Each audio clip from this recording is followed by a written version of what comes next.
Well, howdy there, Internet people. It's Belle again. So today, we're going to talk about Texas, commandments, and taking it seriously.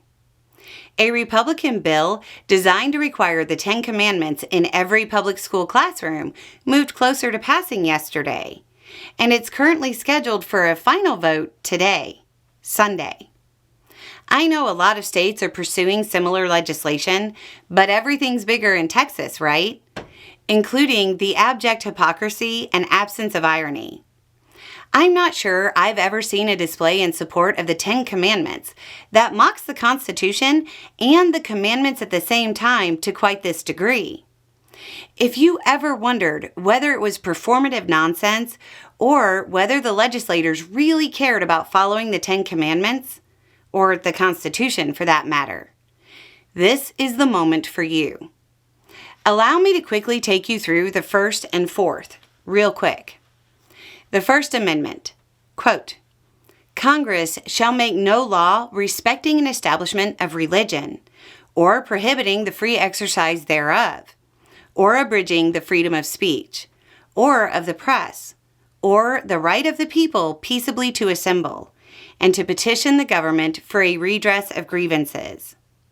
Notice, there's two parts to religious freedom here. Free exercise. That's you being allowed to practice your religion.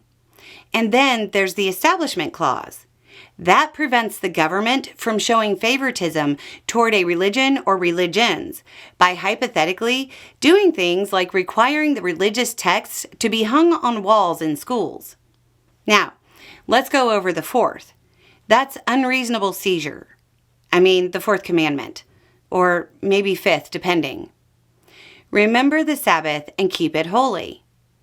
They voted to give preliminary approval to force the text with this guidance in it on Saturday. That would be the Sabbath by one set of beliefs that uses the text. And they scheduled the final vote on Sunday. Yes, we can see they take this very seriously. But speaking of different versions, I said this was the fourth or fifth commandment depending. Depending on what? Well, there are multiple versions of the 10 Commandments, and they're used by different branches of Christianity. I'm curious which one the state will mandate be in classrooms. Which one they'll make a law respecting the establishment of.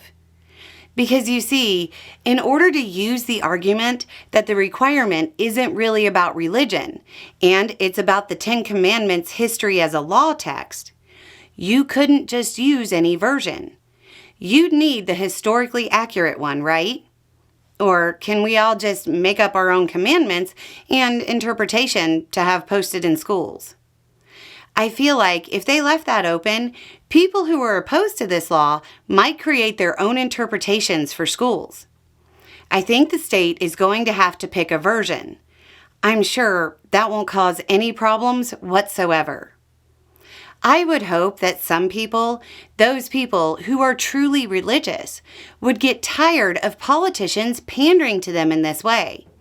But they've been doing it a long time, and there doesn't seem to be any fatigue yet. Anyway, it's just a thought. Y'all have a good day.